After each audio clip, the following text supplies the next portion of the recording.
Assalamualaikum warahmatullahi wabarakatuh. Apa kabar Bapak Ibu semuanya? Mudah-mudahan dalam keadaan sehat-sehat selalu dimanapun Bapak Ibu berada.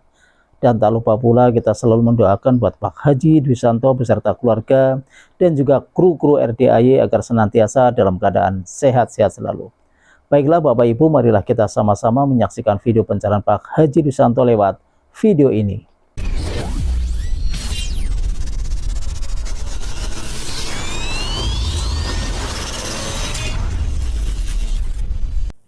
Ada kan pepatah Bu, Pak mengatakan orang yang suka berharap siap-siap kecewa. Kita kan suka berharap melakukan tadi yang Ibu lakukan, berharap biar cepat hajatnya terkabul, 40 hari terkabul.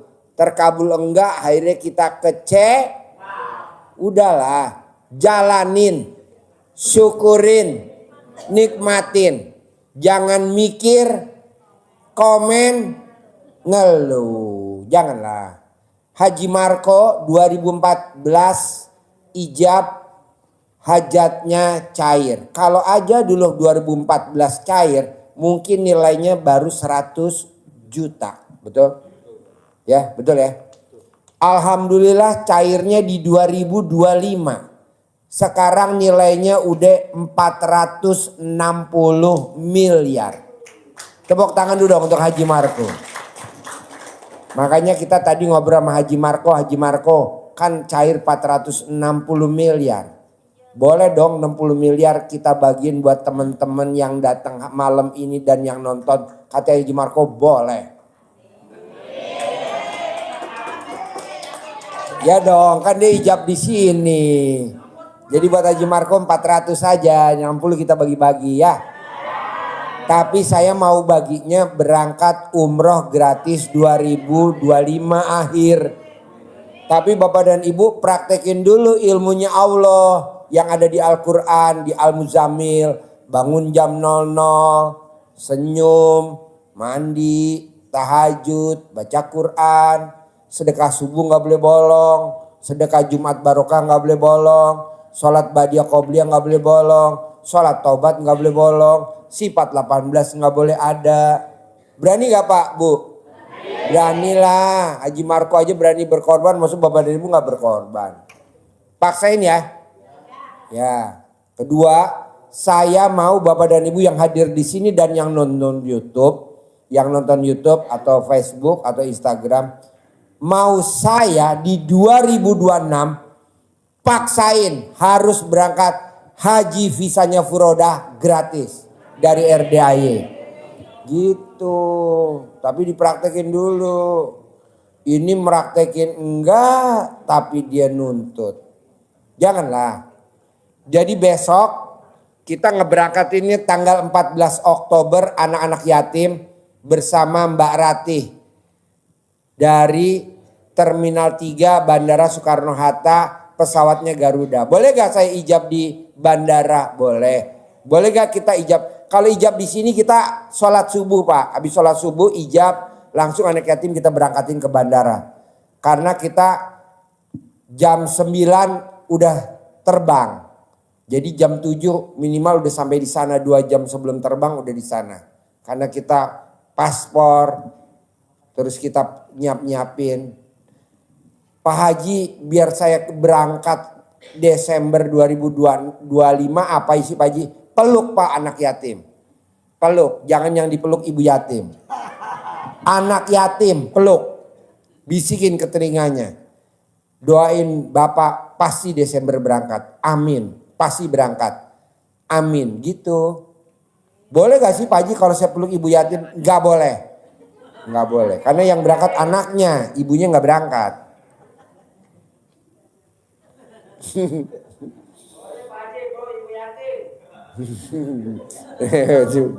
Lo menang banyak lo.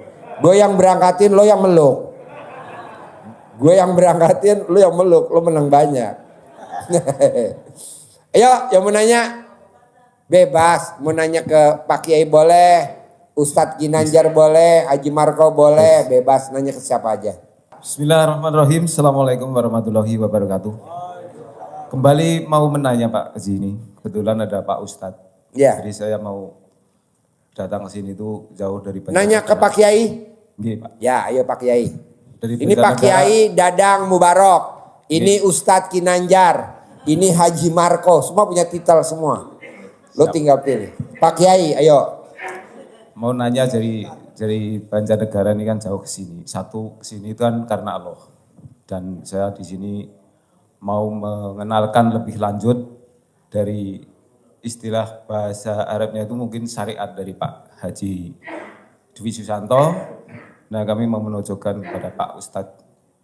Betul sekali yang apa tadi dibicarakan dengan Pak Ustadz, memang sesuatu yang kita kerjakan itu sebenarnya bukan tujuan. Sebenarnya kita menjalankan itu karena Allah SWT. Kan ada ayatnya, Bos. Betul.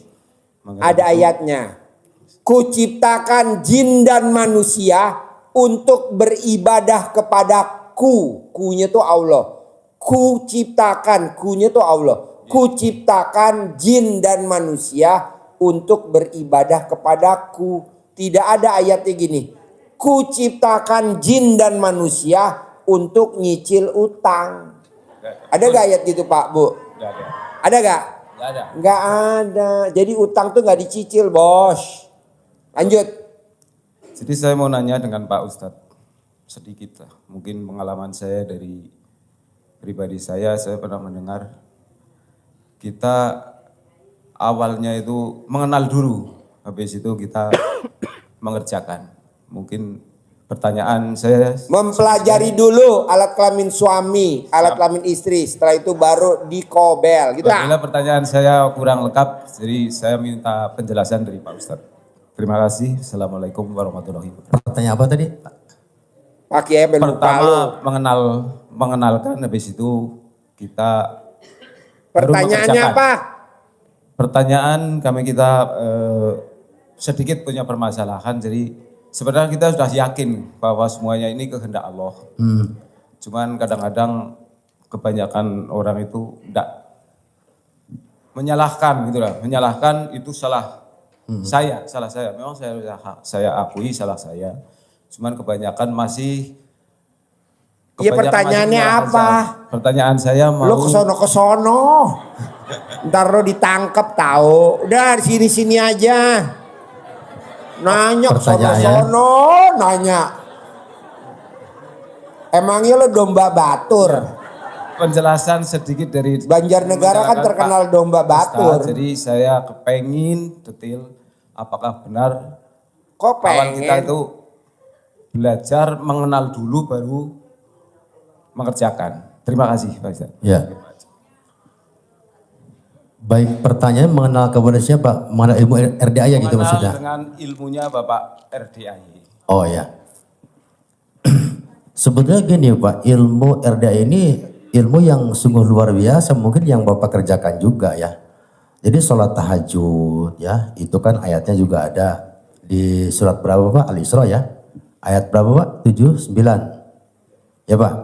Wa minal laili fatahajjadu bihi nafila, itu kan. Itu tahajud. Nah, jadi ilmu RDA ini sebetulnya kita berbicara tentang ilmu tauhid. Jadi sakinuna ala madzanil aqdar. Orang yang beriman itu dia tidak akan bingung mengikuti perputaran takdir. Nah, jadi kalau Bapak ingin mengenal ilmu RDA ini Pak ya, di sini kan Pak Haji menganjurkan tahajud, ya Pak. Itu bagus nggak Pak? Bagus. Baca Quran bagus nggak? Di Quran ada surah Al-Fatir ayat 29. Bismillahirrahmanirrahim. Innalladzina yatluna kitaballah. Sesungguhnya orang-orang yang membaca kitab Allah, di situ kan ada terus. Nah, itu surat Al-Fatir. Jadi orang yang membaca kitab Allah itu dan dia waqimus sholat dan dia sholat terus menginfakkan rizkinya, itu dia tidak akan rugi. Nah, ini ilmu RDAY. Sholat tahajud qobliyah ba'diyah. Lantas bersedekah kepada anak yatim. Anna laka fil yatima fil jannah. Jadi aku ini kata Rasul bersama orang-orang yang mulai anak yatim di surga nanti. Sedekah kepada anak yatim. itu luar biasa. Lalu sedekah subuh, sedekah subuh juga luar biasa kan. Ada 2 malaikat yang mendoakan. Nah, jadi kalau Bapak ingin mengenal ilmu RDAY, ya Bapak belajar menekuni, belajar mengerjakan dengan ikhlas sholat tahajudnya, baca Qur'annya, terus sholat qobliyah ba'diyahnya jangan bolong, sedekahnya jangan bolong, dan harus dipaksakan. Kenapa dipaksakan? Mumpung kita masih hidup. Karena sedekah itu akan mengundang berbagai macam kebaikan. As-shadaqatu terudul bala, menolak bala, wa tatawilul umur, dan memanjangkan umur. Jangan kita misalkan mau sedekah, bagaimana saya mau sedekah, utang saya banyak. Justru dengan sedekah itu nanti hutang itu akan terbayar, Pak. Yakin, Pak, insya Allah. Enggak, Pak, yakin akan terbayar hutang itu kalau kita rajin bersedekah. Itu, Pak. Nah, terus apa yang Bapak pertanyakan lagi? Cukup. Ya, ayo. Nggak ada ibu-ibu, ya. Assalamualaikum warahmatullahi wabarakatuh. Ya. Assalamualaikum. Nama saya Eis dari Purwakarta. Pak Ustadz, terus terang saya dari tahun 2023 bulan Oktober itu semenjak mengenal RDAY, memang sholat qobliyah ba'diyah itu sampai sekarang belum pernah bolong, alhamdulillah. Terus baca Al-Quran juga sama. Tapi gini Pak Ustadz, kan baca Al-Quran itu saya memang ikhlas itu membacanya ikhlas, tapi tidak dengan artinya gitu, nggak apa-apa Pak Ustadz. Nggak apa-apa, Bu. Itu. Terus ada lagi, karena di kelompok saya itu ada grup baca Al-Quran, jadi saya harus nyetor gitu Pak. Jadi saya tuh memang khatam Al-Quran itu udah banyak sekali, udah tidak terhitung lagi gitu ya. Pertanyaannya? Ya pertanyaannya itu baca Al-Quran tidak dengan artinya itu tidak apa-apa, cuma bacanya aja gitu. Nggak apa-apa, Ibu. Nggak apa-apa. Ayatnya saja, Qurannya saja. Iya. Nggak apa-apa. Iya, tapi ikhlas. Nggak apa-apa. Yang kedua Pak Haji, saya mau Pak Haji, saya punya permasalahan seperti ini. Dah, dia lupa. Ayo. Ini Pak, Ayo. suami saya itu kan mau bikin sertifikat. Nah, di atas tanah yang mau dibikin sertifikat itu, Tanah siapa? tanah bapaknya, tanah dari orang tua hibah gitu ke anaknya. Nah, tanah itu ada sekitar 1.500 meter. Terus dipakai oleh partai, si tanahnya itu dipinjamkan ke partai dulu. Nah sekarang partai itu kan masih menduduki tanah itu. Nah akhirnya dari BPN mau dibikin juga harus ada surat dari partai itu katanya gitu ya. Nah sekarang sudah tembus ke tingkat provinsi. Dari provinsi karena memang partai itu tidak mempunyai tanah atau tidak mempunyai surat-surat itu, jadi suami saya itu sekarang mau minta surat ke salah seorang bagian aset di provinsi. Nah dari provinsi sudah menyetujui Pak Haji, tapi belum dibikinkan tuh suratnya, katanya mau ke tingkat DPP dulu. Itu caranya gimana Pak Haji supaya sertifikat itu surat itu secepatnya dibikinkan oleh beliau-beliau gitu Pak Haji. Ibu pakai caranya yang nggak pakai gimmick-gimmick bisa. Pakai yang gimmick-gimmick juga bisa. Ibu mau yang mana? Pak Haji aku nggak mau pakai gimmick-gimmick. Baca Quran. Orang yang baca Quran dimudahkan sama Allah. Amin. Orang yang baca Quran pasti dimudahkan sama Allah. Nanti tanya Pak Kiai, ayatnya ada, suratnya ada. Terus kalau gimmick-gimmicknya apa Pak Haji? Ibu foto, ibu colek, tempelin di foto itu. 99 kali mau tidur, 99 kali bangun tidur. Jadi sertifikatnya, jadi sertifikatnya, jadi sertifikatnya. Selama 99 hari paling lama. Pak Haji, tadi kan kata Pak Haji, Pak Ustadz katanya dari Al-Quran ada ayatnya apa Pak? Ada ayatnya. di apa di Al-Fajr. Al-Fajr ada, terus Al-Muzammil. Al-Muzammil, terus tadi yang saya baca tadi Al-Fatir. Al-Fatir. Al-Fatir banyak Bu. Banyak. Tapi dengan catatan ibu itu ikhlas ya Bu. Ya? Bacanya jangan berharap sertifikatnya jadi. Jangan. Iya, iya. Jangan, baca-baca aja. Ikhlas kata Pak Haji. Karena itu. Allah. Kata ikhlas. Jadi khalisam bil qalbi. Ikhlas. Jadi gini Bu, kalau ibu sudah ikhlas Bu ya, gantungkan semua kepada Allah. Wa ufawidu amri ilallah. Serahkan kepada Allah. Selesai kok Bu, selesai. Jadi saya bilang tadi, kalau ibu baca Quran, puasa, hanya hajat berarti hajat yang ibu pertuhankan. Itu gak dapat apa-apa nantinya. Tapi kalau kita sudah karena Allah, udah serahkan sama Allah, udah selesai. Gitu. Pasti jadi. Pasti jadi. Makanya ini semua Bapak Ibu ya. Bapak kesini, Ibu kesini, jangan pernah niat dari rumah untuk lunas hutang. Itu sudah salah niat. Niatnya saya ke tempat Pak Haji, ya Allah mengharapkan ridhomu ya Allah. Karena Allah Pak Haji sebagai wasilah. Wabtaghu ilahil wasilah. Nah Pak Haji mengajarkan, menyarankan tahajud karena Allah. Baca Quran karena Allah. Qobliyahnya karena Allah. Coba Bapak Ibu ya, mulai malam ini rubah mindset kita. Rubah cara berpikir kita. Pokoknya niatkan karena Allah, sudah Pak, selesai. Walaupun contoh gini, kita punya hajat belum terkabul misalkan, itu Allah berikan pahala. Kita baca Quran yakin karena Allah, ninggal kita diambil sama malaikat Israel, itu insya Allah dakhala jannah. Kalau karena Allah. Kalau kita Qurannya baca Quran bukan karena Allah, karena hajat, ya kita nggak dapat ridha Allah. Hajat nggak dikabulin. Kitanya gegana, tahu gegana Ibu? Gelisah, galau, merana. Tuh, itu karena Allah Ibu, ya udah karena Allah, Ibu ya karena Allah.